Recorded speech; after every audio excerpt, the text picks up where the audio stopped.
Welcome to another insightful session at English Speeches. Today, we're diving into a powerful speech delivered by Subramanyam Jaishankar, India's Minister for External Affairs, at the 77th session of the UN General Assembly. Discover how India celebrates its 75 years of independence, the visionary steps under Prime Minister Narendra Modi's leadership, and the country's future pledges. Learn how these points connect to broader global issues like multilateralism, environmental care, and international diplomacy.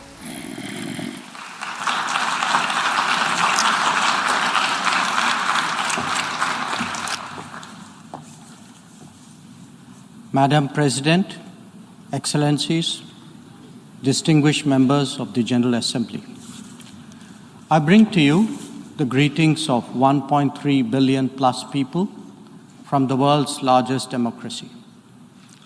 They join me in congratulating the President of the General Assembly, Ambassador Csaba Kőrösi, on his election to chair the 77th session of the UN General Assembly. They follow closely developments at the United Nations, reflecting the increasingly globalized nature of our existence. We meet at a challenging time for the world order. This session's theme, a watershed moment, transformative solutions to interlocking challenges, seeks to capture its seriousness. Excellencies, the year 2022 is an important milestone in India's journey towards growth, development, and prosperity. India is celebrating 75 years of its independence, what we call Azadi Ka Amrit Mahotsav. The story of that period has been one of toil, of determination, innovation, and enterprise of millions of ordinary Indians. They are rejuvenating a society pillaged by centuries of foreign attacks and colonialism. And they are doing so in a democratic framework whose steady progress is reflected in more authentic voices and grounded leadership. This new India, under the visionary and dynamic leadership of Prime Minister Narendra Modi, is a confident and resurgent society.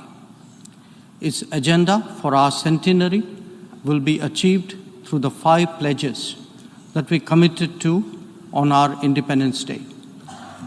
1, we are resolved to make India a developed country in the next 25 years. For the world, that creates more capacities for global good. 2, we will liberate ourselves from a colonial mindset. Externally, this means reformed multilateralism and more contemporary global governance. 3, our rich civilizational heritage will be a source of pride and of strength. This includes care and concern for the environment, so ingrained in our traditional ethos. 4, we will promote greater unity and solidarity. This expresses a coming together on global issues such as terrorism, pandemics, or the environment. And 5, we will instill consciousness of duties and responsibilities. This applies to nations as much as it does to citizens. These 5 pledges affirm our age-old outlook that sees the world as one family. We believe that national good and global good can be entirely in harmony. It is this conviction that led us to supply vaccines to over 100 nations. Similarly, our evacuation operations in HADR situations always had room for other nationals in distress. Even as we meet our own development targets, India offers partnerships to our brothers and sisters in Asia, in Africa, and Latin America. And we do so based on their needs and their priorities. Today, the focus is on green growth, better connectivity, digital delivery, and accessible health. Our solidarity is not just in words. You can see them in 700 projects across the world. Madam President, even while India contributes to global betterment, we recognize the sharp deterioration in the international landscape. The world is already struggling with challenges of post-pandemic economic recovery. The debt situation of the developing is precarious. To this is now added the rising costs and the shrinking availability of fuel, of food, and of fertilizers. These, along with trade disruptions and diversions, are among the many consequences of the Ukraine conflict. The Indo-Pacific, too, witnesses fresh concerns about its stability and its security. And climate events have added an overlay on these mounting anxieties. As we saw in the case of the COVID pandemic, the South will be the most impacted, even if the immediate causes are well beyond. It is imperative that global conversations recognize this deep unfairness. The inequity of vaccine distribution should not be replicated in other domains. Madam President, as the Ukraine conflict continues to rage, we are often asked, whose side are we on? And our answer each time is straight and honest. India is on the side of peace and will remain firmly there. We are on the side that respects the UN Charter and its founding principles. We are on the side that calls for dialogue and diplomacy as the only way out. We are on the side of those struggling to make ends meet, even as they stare at the escalating costs of food, of fuel, and fertilizers. It is therefore in our collective interest to work constructively, both within the United Nations and outside, in finding an early resolution to this conflict. Excellencies, while the global attention has been on Ukraine, India has also had to contend with other challenges, especially in its own neighborhood. Some of them may be aggravated by the COVID pandemic and ongoing conflicts, but they speak too of a deeper malaise. The accumulation of debt in fragile economies is of particular concern. We believe that in such times, the international community must rise above narrow national agendas. India, for its part, is taking exceptional measures in exceptional times. We do so when we send 50,000 metric tons of wheat and multiple tranches of medicines and vaccines to Afghanistan. When we extend credits of $3.8 billion to Sri Lanka for fuel, essential commodities, and trade settlement. When we supply 10,000 metric tons of food aid and vaccine shipments to Myanmar. When we fill the gap in humanitarian needs left unaddressed by political complexity. Whether it is disaster response or humanitarian assistance, India has stood strong, contributing particularly to those nearest to us. Excellencies, the world as we knew it is poised for transformational changes. It has been impacted in recent times by a succession of shocks, each of them significant by itself. The COVID pandemic called into question the over-centralized nature of globalization and has led all of us to seek greater resilience and reliability of supply chains. The repercussions of the ongoing Ukraine conflict have further heightened economic stresses, especially on food and energy. Climate events have added to disruption that the world is already facing. As for the promise of technology, it has certainly multiplied our capabilities, but also added to our vulnerabilities. Trust and transparency are legitimate expectations of a more digitized world. The quest to create a better global order would necessarily have to address all these issues. Among them, some are clearly more existential in nature and necessitate intense coordination by the international community. Climate action and climate justice are particularly noteworthy in this respect. In their pursuit, India has worked with partners on the International Solar Alliance, the One Sun, One World, One Grid initiative, and the Coalition for Disaster Resilient Infrastructure. We stand ready to support any collective and equitable endeavor to protect our environment and to further global wellness. Lifestyle for Environment, or LIFE, as declared by Prime Minister Narendra Modi in Glasgow on the sidelines of COP26, is our homage to Mother Nature. India remains deeply committed to fighting climate change under the UNFCCC and the Paris Agreement. We do so on the principle of common but differentiated responsibilities and respective capabilities in the light of different national circumstances. We have announced our updated nationally determined contributions after COP26. Excellencies, India's steadfast commitment to South-South cooperation is by now well established and well recognized. Our approach is based on principles of mutual respect and national ownership, with a commitment to sustainable development for all. As we begin the G20 presidency this December, we are sensitive to the challenges faced by developing countries. India will work with other G20 members to address serious issues of debt, of economic growth, food and energy security, and particularly of environment. The reform of governance of multilateral financial institutions will continue to be one of our core priorities. Madam President, India would be completing its tenure as a member of the Security Council this year. In our term, we have acted as a bridge on some serious but divisive issues confronting the Council.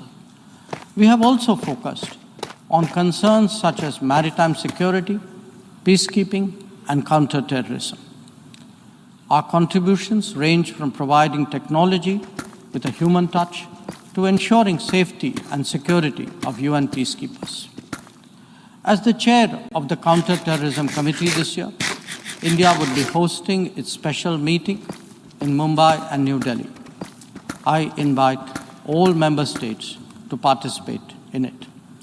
We need to create a global architecture that responds to the new tech tools deployed against open, diverse, and pluralistic societies. Having borne the brunt of cross-border terrorism for decades, India firmly advocates a zero-tolerance approach. In our view, there is no justification for any act of terrorism regardless of motivation, and no rhetoric, however sanctimonious, can ever cover up bloodstains. The United Nations responds to terrorism by sanctioning its perpetrators. Those who politicize the UNSC 1267 sanctions regime, sometimes even to the extent of defending proclaimed terrorists, they do so at their own peril. Believe me, they advance neither their own interests nor indeed their reputation. India has always espoused a cooperative, inclusive, and consultative approach to international relations. We believe that multipolarity, rebalancing, fair globalization, and reformed multilateralism cannot be kept in abeyance. The call for reformed multilateralism, with reforms of the Security Council at its core, enjoys considerable support among UN members. It does so because of the widespread recognition that the current architecture is anachronistic and ineffective. It is also perceived as deeply unfair, denying entire continents and regions a voice in a forum that deliberates their future. India is prepared to take up greater responsibilities, but it seeks, at the same time, to ensure that the injustice faced by the Global South is decisively addressed. Our call is to allow serious negotiations on such a critical matter to proceed sincerely. They must not be blocked by procedural tactics. Naysayers cannot hold the IGN process hostage in perpetuity. In these turbulent times, it is essential that the world listens to more voices of reason and experiences more acts of goodwill. India is willing and able on both counts. We believe and advocate that this is not an era of war or of conflict. On the contrary, it is a time for development and for cooperation. Madam President, in the past, this august assembly has served as a meeting point of views and as a catalyst for action. It is vital that we continue to believe in the promise of diplomacy and the need for international cooperation. Therefore, Madam President, let us strive to return to the course of seeking peace, progress, and prosperity. I thank you.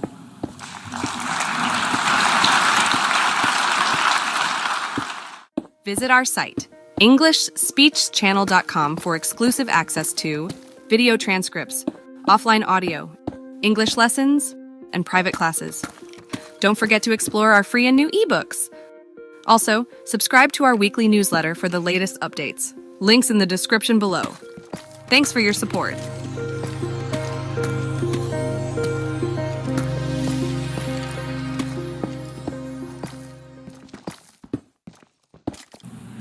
I now give the floor to His Excellency Subramaniam Jaishankar, Minister of External Affairs of India.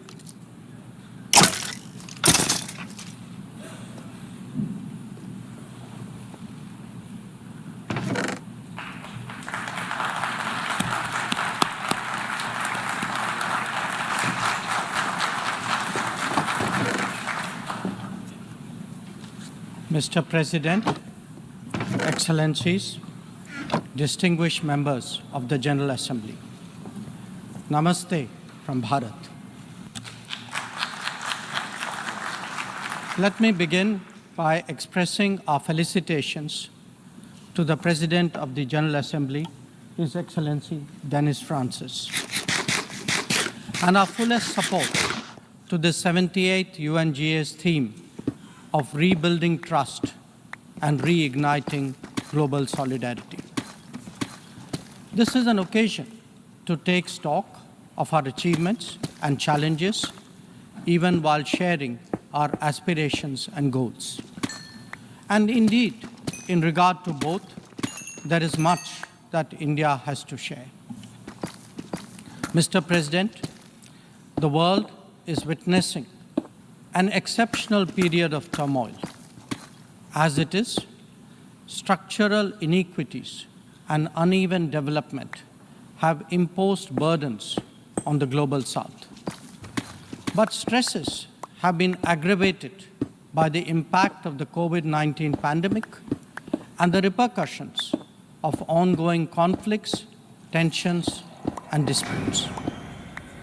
As a result, socio-economic gains of recent years have been rolled back, resources for sustainable development are severely challenged, and many countries really struggle to make ends meet.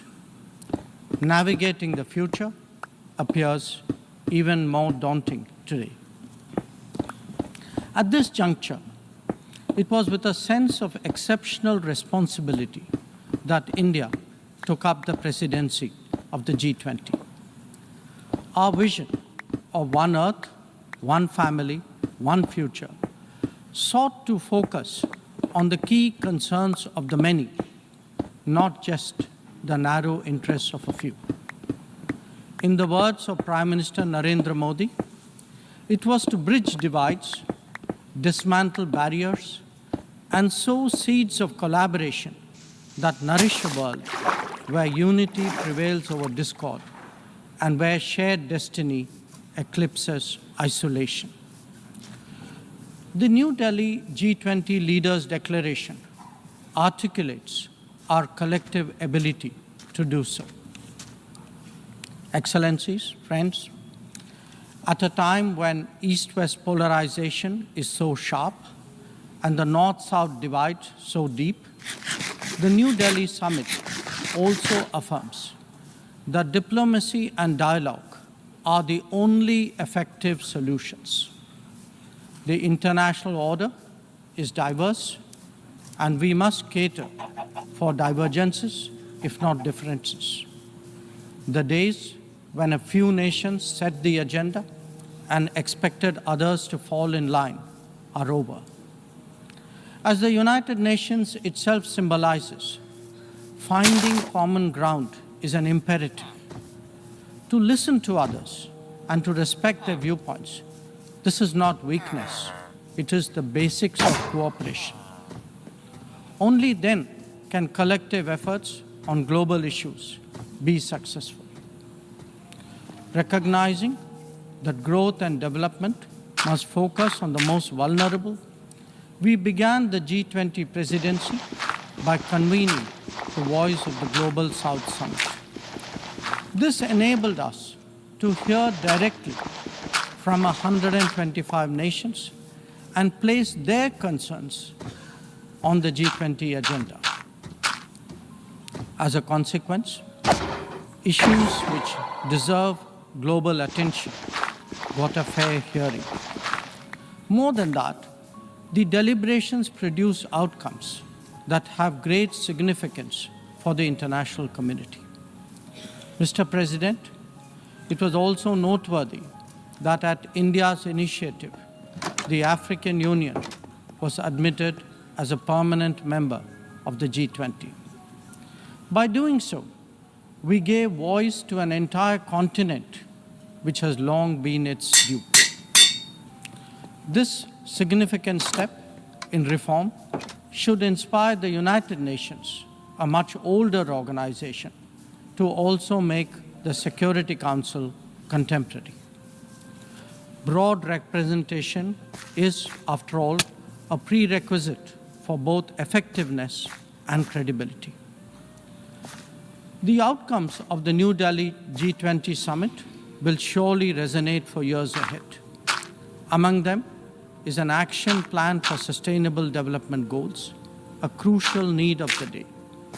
Equally important are the high principles of lifestyle for environment, and the Green Development Pact as they shape our approach to our planet's future. The transformative role of digital public infrastructure has also finally been recognized, as the salience of women-led development in building an inclusive and progressive society. The reform of international financial institutions has been given due weight, as has the resolution of debt vulnerabilities. Friends, the New Delhi G20 outcomes are expressed both as larger policies and as specific initiatives. They could be about building cities for tomorrow, or fighting corruption, eliminating hunger, or delivering quality education, ending plastic pollution, or preserving the ocean-based economy, or for that matter, enhancing food security, or even mapping global skills. Some address long-standing issues like gender divide and climate action. Others focus on new concepts such as responsible harnessing of artificial intelligence. All in all, we have placed for the world's consideration a set of actionable propositions, constructive solutions, and new directions. Even as we encourage collective endeavors, India also seeks to promote cooperation with diverse partners. From the era of non-alignment, we have now evolved to that of Vishwa Mitra, a friend to the world. This is reflected in our ability and willingness to engage with a broad range of nations and, where necessary, harmonize interests. It is visible in the rapid growth of the Quad, a mechanism today so relevant to the Indo-Pacific. It is equally apparent in the expansion of the BRICS grouping of independent-minded nations, or in fact, the emergence of the I2U2 combination. Recently, we hosted the creation of the India, Middle East, Europe Economic Corridor, IMEC. The forging of the Global Biofuels Alliance was another notable development. This willingness to work in an open-minded manner on specific domains is now a defining characteristic of the emerging multipolar order. Mr. President, all nations pursue the national interest. We, in India, have never seen that as being in contradiction with global good. When we aspire to be a leading power, this is not for self-aggrandizement, but to take on greater responsibility and make more contributions. The goals we have set for ourselves will make us different from all those whose rise preceded ours. India demonstrated this during the COVID through the Vaccine Maitri initiative. Our endeavors, like the International Solar Alliance and the Coalition for Disaster Resilient Infrastructure, have gathered wide support. Our espousal of the International Year of Millets is enhancing global food security today. We have built development partnerships with 78 nations across geographies. And we have also been first responder in disaster emergency situations.